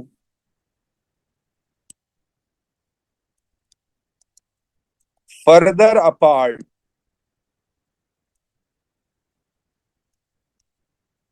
from each other. बेटा are we all good to go? Yes or no? या इसको यूं भी लिख सकते थे, पार्टिकल स्प्रेड्स आउट। छोटा करके लिखना है तो पार्टिकल्स स्प्रेड आउट, फैल जाते हैं पार्टिकल। क्लियर? क्लियर बच्चों? आगे चलो। सल्फर, अब वो आ गया, sulphur is a gas above 445। कहता है सल्फर 445 डिग्री पर जाकर गैस बनती है। Describe the changes in particle separation. अब देखो बड़ा इंपॉर्टेंट सवाल है ये, 3 नंबर का सवाल है। बच्चे इसमें बड़ी गलती करते हैं। Describe the changes in particle separation, arrangement and motion, 3 बारों में बात करनी है। When a sample of sulphur gas is cool down at room temperature, gas है 445 पे, कूल डाउन करें रूम टेम्परेचर पर तो सॉलिड हो जाता है। देखो शुरू में कहा था sulphur is solid at room temperature, तो इसने पूछा है कि गैस से जब सॉलिड बना रहे होंगे तो पार्टिकल की सेपरेशन में क्या चेंज आएगा, यानी पार्टिकल के गैप्स में क्या चेंज आएगा, बोलो। पार्टिकल्स की अरेंजमेंट में क्या चेंज आएगा, और पार्टिकल की मोशन में क्या चेंज आएगा। भाई तो सेपरेशन शुरू करते हैं। सेपरेशन बढ़ती जाएगी कम होती जाएगी, बोलो। Particles move close together, yes और नो बेटा। ये पहला नंबर हो गया। अरेंजमेंट, गैस में कोई अरेंजमेंट नहीं होती, रैंडम होता है, और सॉलिड में पार्टिकल्स अरेंज होते हैं, तो अरेंजमेंट क्या होगी, random arrangement to orderly arrangement, yes और नो। बेटा बात समझ आ रही, गैस टू सॉलिड ला रहे हो ना। फिर मोशन, बेटा पार्टिकल्स गैसेस के इधर उधर रैंडम फ्री मोशन में होते हैं, यस और नो। लेकिन जब आप सॉलिड में आते हैं तो आपको याद है particle vibrate at their position, याद है, particles vibrate at their position. अब देखो इसने चैप्टर के शुरू, सिलेबस के शुरू वाली बातें बिल्कुल आखिर में फेंक दी है। तो मेरे बच्चे, from random fast motion to vibration at fix position, yes और नो। याद है सॉलिड के पार्टिकल्स की मोशन आपने पढ़ी थी, they vibrate at their fixed position, yes और नो। रूम टेम्परेचर पे मुर्तजा जागा है अभी, कहता है रूम टेम्परेचर पे लिक्विड नहीं होगा। अबे लिखा हुआ है sulphur is solid at room temperature. फिर वही जुमला दोहराऊंगा, हमें जवाब आता होता है, हम सवाल ही नहीं पढ़ते, यस और नो। क्लियर है बच्चों, are we all absolutely good to go. चलो नेक्स्ट। डिस्क्राइब, अरे क्या सवाल आ गया, describe diffusion in terms of kinetic particle theory. What is diffusion बच्चों, what is diffusion, random movement और motion of particles from higher to lower concentration, yes और no. चले आगे चले। अरे कितना मुश्किल सवाल है, अल्लाह अल्लाह अल्लाह अल्लाह अल्लाह। आमतौर पे शुरू में होता था कितना मुश्किल सवाल आ गया भाई। हमारा कोई बच्चा ऐसा भी है जिसमें भड़ मारेगा। सबसे पहले प्रोटॉन का नंबर कितना है भाई, प्रोटॉन का नंबर कभी चेंज नहीं होता, कितना है प्रोटॉन का नंबर, 16। फिर इलेक्ट्रॉन माइनस में चार्ज लगा हुआ है तो प्लस करके बताएंगे, बताया था, प्लस करके बताओ तो कितना हो जाएगा 18। फिर 33 में से 16 माइनस करो तो कितना हो जाएगा 17, यस और नो। अरे हाँ ना बोल यार, क्लियर क्लियर। ओके ऑर्गेनिक आ गई भाई, एग्जामिनर ने कहा एंड में टच दे देते हैं ऑर्गेनिक का। चलो भाई, उम्मीद करता हूं जल्दी जल्दी कर पाओगे, ये वैसे ऑर्गेनिक में मैं करा चुका हूं। ए है ब्यूट, देखो ब्यूटेनोल नहीं लिखा हुआ, क्या लिखा हुआ है, ब्यूटेन वन ओल लिखा हुआ है। मैंने बताया था इसका ध्यान रखना एग्जाम में बेटा, नंबर कटवा के नहीं आ जाना। यही वो पॉइंट है जहां बच्चे फंसेंगे, तुम निकल जाओगे अल्लाह के हुक्म से। चलो भाई, अब जनाबे आली आपको नजर आ रहा है ये अल्कोहल है और यहाँ इथेनोइक एसिड से रिएक्ट कर रहा है, तो क्या बनना चाहिए, एस्टर बनना चाहिए था। देखो बन रहा है नहीं बन रहा। अच्छा अगर मैं तुमसे पूछूं कौन सा एस्टर बनेगा, कोई माइकल लाले जो बता सकता है कौन सा एस्टर बनेगा, तुम डायरेक्टली बता सकते हो अल्हम्दुलिल्लाह, बताओ कौन सा एस्टर बनेगा बेटा, ब्यूटाइल। तुम्हें साले ये भी पता है क्या बनेगा, ब्यूटाइल इथेनोएट। क्या ये सारे बच्चे कॉम्प्रिहेंड कर पा रहे हैं, ब्यूटाइल इथेनोएट, अल्हम्दुलिल्लाह, यस और नो। अच्छा जी, आगे चलो। फिर देखो ये केमेनोफोर है, अल्कोहल की क्या होनी चाहिए थी, केमेनोफोर ऑक्सीडाइजिंग एजेंट होता है बेटा। देखो अल्कोहल की क्या होनी चाहिए थी, ऑक्सीडेशन होनी चाहिए थी। तो देखिए अल्कोहल जब ऑक्सीडाइज होता है, कार्बन से दिखे, अबे दिख एसिड, यस। अच्छा अच्छा, फिर कार्बोक्सिलिक एसिड एसिड है तो बेस से रिएक्ट करेगा, बेस से रिएक्ट करेगा, और बेस से जब रिएक्ट करेगा एसिड है तो क्या बनाएगा, तलहा सॉल्ट और वाटर। तो ये भी तुम्हें समझ में आ रहा है, डी क्या होगा, सॉल्ट होगा, एफ क्या होगा, वाटर होगा, यस। फिर कार्बोक्सिलिक एसिड है, यहां रिएक्ट कर रहा है अल्कोहल से, अल्कोहल कौन सा है, अल्कोहल कौन सा है देखो, कौन सा अल्कोहल है ये? एथेनॉल है। कौन सा अल्कोहल है? एथेनॉल है। मुझे बताओ, और ये कौन सा कार्बोक्सिलिक एसिड था? ब्यूटेनोइक एसिड था। कौन सा एस्टर बनेगा? कौन सा एस्टर बनेगा, कौन बताएगा? इथाइल ब्यूटेनोएट, यस और no Zainab? Ethyl butanoate, ethyl butanoate. अच्छा जी, इधर आ जाओ।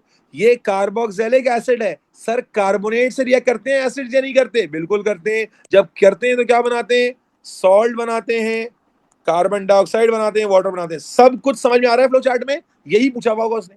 सब कुछ क्लियर है? अब देखो, draw the displayed formula of compound है। डिस्प्लेड फॉर्मूला बनाना है ब्यूटेन वन ओल का। कैसे बनाओगे? ब्यूटेन वन ओल बोलो। एक दो तीन चार कार्बन लगाए, वन पे क्या लगा दिया? OH लगा दिया, बाकी सबकी वैलेंसी पूरी कर दी। यस और नो? बाकी सबकी क्या कर दी? वैलेंसी पूरी कर दी। अबे हाँ ना बोल। हो गया? कितना टाइम लगा? State the name of ester B. Sir ester B का नाम तो आप बता ही चुके हैं। क्या नाम था? क्या नाम था? Butyl ethanoate. Name compound C. Compound C क्या था? ये कंपाउंड सी था। क्या था compound C? Carboxylic acid. What was compound C बच्चे? Butanoic acid. इसका मॉलिक्यूलर फॉर्मूला बना ले। मॉलिक्यूलर फॉर्मूला क्या बनेगा? C4H8O2। कैसे बनेगा भाई? देखो, CH3 CH2 CH2 COOH है ना, ये है ना ब्यूटेनोइक एसिड। तो मॉलिक्यूलर फॉर्मूला देखिए, काउंट करें। एक दो तीन चार कार्बन, तीन दो पांच, दो सात, और एक आठ हाइड्रोजन, दो C4H8O2। यस और नो? अरे यस और नो? चलो आगे चलो, चलें। State the name and formula of compound D. बेटा अभी तो करके आए। कंपाउंड डी क्या था? सॉल्ट था। कंपाउंड डी क्या था? सॉल्ट था। और बेटा नेम और फॉर्मूला बताना है, मुश्किल है? कैसे बनाते हैं सॉल्ट? याद है बच्चों?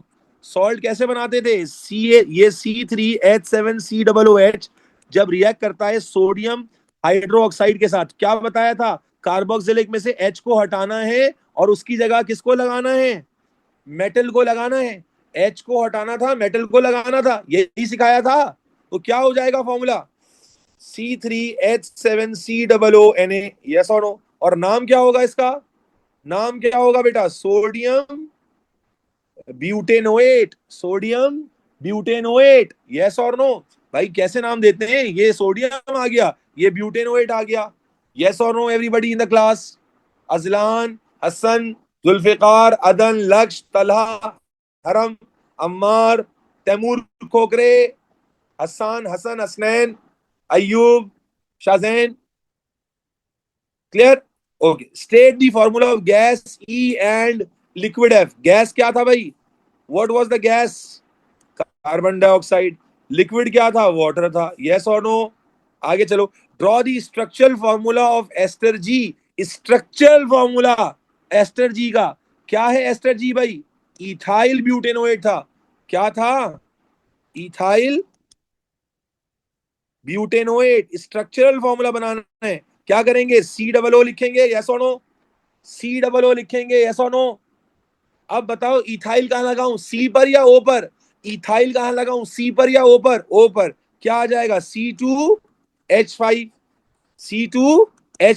C2H5 भी लिख सकते हैं और यूं भी लिख सकते हैं, CH2CH3। भाई यूं भी लिख सकता हूं C2H5 और यूं भी लिख सकता हूं CH2CH3। एक ही बात है। यस और नो? अच्छा फिर क्या रह गया बेटा? ब्यूटेनोएट। ब्यूटेनोएट का मतलब एक कार्बन ये है, कितने और लगाऊंगा? कितने और लगाऊंगा बेटा? तीन और लगाऊंगा। तो यूं भी लिख सकता हूं, एक CH2, फिर CH2 और फिर CH3, या डायरेक्ट लिख सकता हूं C3H7। यस और no? C3H7COO C2H5। Everybody esterification, इसकी सबसे ज्यादा प्रैक्टिस कराई गई है। इथाइल ब्यूटेनोएट बनाना था, सबसे पहले एस्टर का ग्रुप लिखा COO, स्ट्रक्चरल फॉर्मूला लिखना था। तो एस्टर का ग्रुप लिखा COO, इथाइल कहां लगाना था? ओ पर। तो दो कार्बन लगाए, दो कार्बन लगाए ओ पर, और ब्यूट मतलब चार कार्बन सी के साथ। यस और नो? हाँ जी, इसको ऐसे लिख लेते तो ज्यादा बेहतर होता, C3H7, बिल्कुल ठीक है।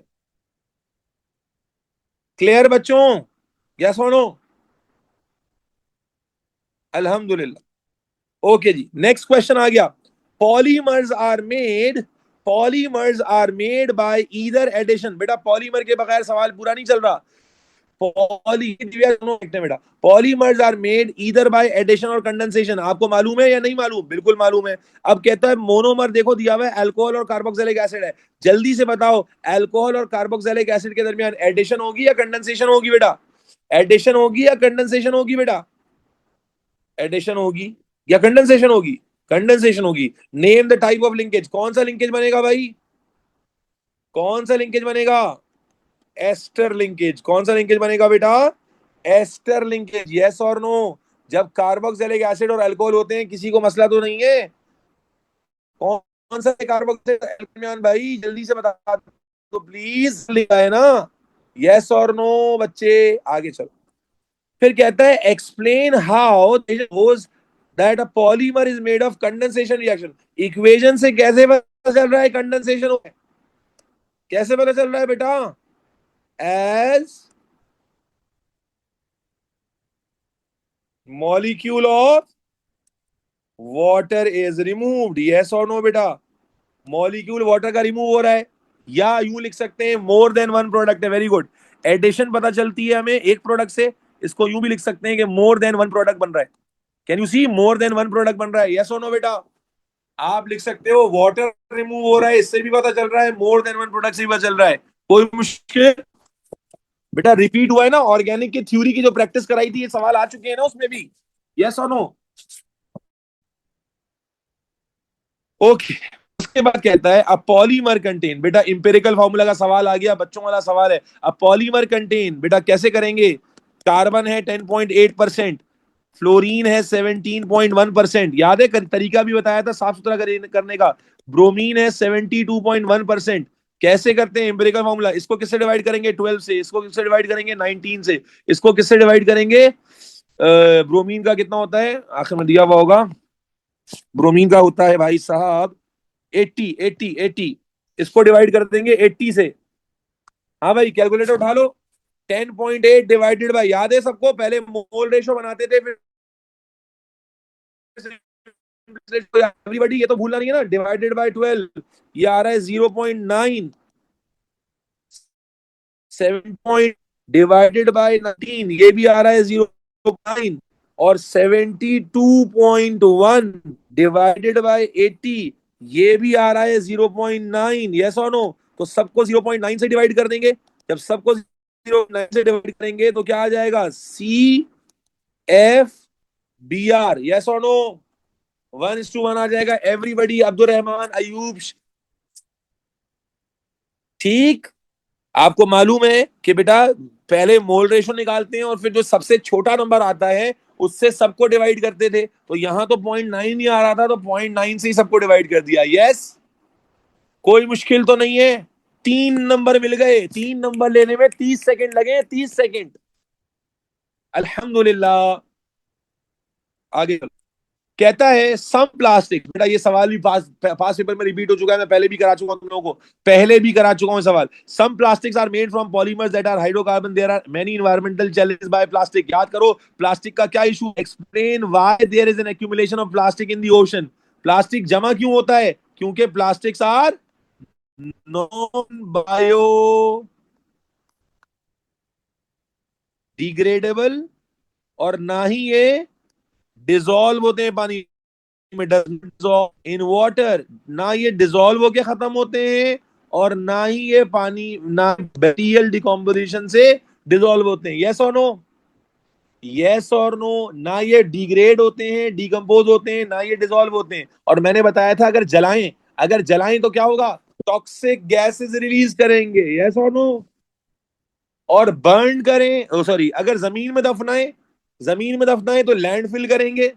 जमीन में दफनाएं तो लैंडफिल करेंगे, और अगर ऐसी छोड़ दें तो तब भी बायोडिग्रेड नहीं होंगे। तो याद करें इसका सोल्यूशन क्या था, कि हम प्लास्टिक के यूज को कम करें और जो प्लास्टिक बना चुके हैं उसको रिसाइकल करें। याद है, प्लास्टिक जो बना चुके हैं उसको रिसाइकल करें, और जो नहीं बनाया है उसको अब बायोडिग्रेडेबल ऑल्टरनेटिव पे जाएं। क्या ये बात पहले भी हो चुकी है? यस, हो चुकी है। तो explain why disposal of plastic cause environmental challenge. हाँ भाई, डिस्पोजल ऑफ प्लास्टिक से इन्वायरमेंटल चैलेंजेस क्यों क्रिएट होते हैं बच्चे? क्या हमें नहीं मालूम? बिल्कुल मालूम है। क्या मालूम है मेरे बच्चे? प्लास्टिक के डिस्पोजल में क्या क्या इशू होता है भाई? नंबर वन, लैंडफिल करते हैं। यस और नो बेटा? लैंडफिल करते हैं, और क्या करते हैं बेटा? लैंडफिल करते हैं, और जब जलाओगे तो release toxic gases when burn. Yes yes और नो? Hello hello?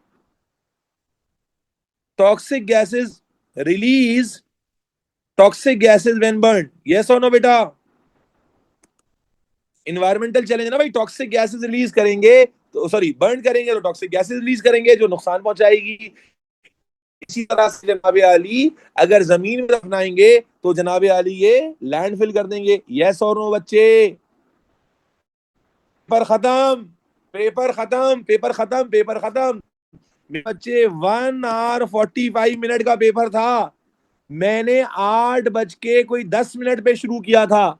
8 बज के 10 मिनट पे शुरू किया था। आपको पूरा करवा कर भी 1 hour 45 minute का पेपर था। पौने 2 घंटे का पेपर था, घंटे 10 मिनट में खत्म हो गया। अल्हम्दुलिल्लाह। बात समझ में आ गई? भाई जिसको propane one ol butane one ol में कंफ्यूजन हो रही है, वो नंबर वन जाके आइसोमर वाला लेक्चर दोबारा सुने। आइसोमर वाला लेक्चर दोबारा सुनो जाकर, और ऑर्गेनिक के जो पास पेपर सेशन अलग से कराए उसके सवालों को क्विकली गो थ्रू कर लो, तो कवर हो जाएगा। बेटा इस पेपर में एक ग्रेड ए लेने के लिए क्या लगता है तुम्हारे मार्क्स कितने बन रहे हैं इस पेपर में? एयर मिनिमम बता सकते हो? इस पेपर में ग्रेड ए के लिए 53 मार्क्स चाहिए थे। इस पेपर में ए के लिए 53 मार्क्स चाहिए थे आउट ऑफ 80।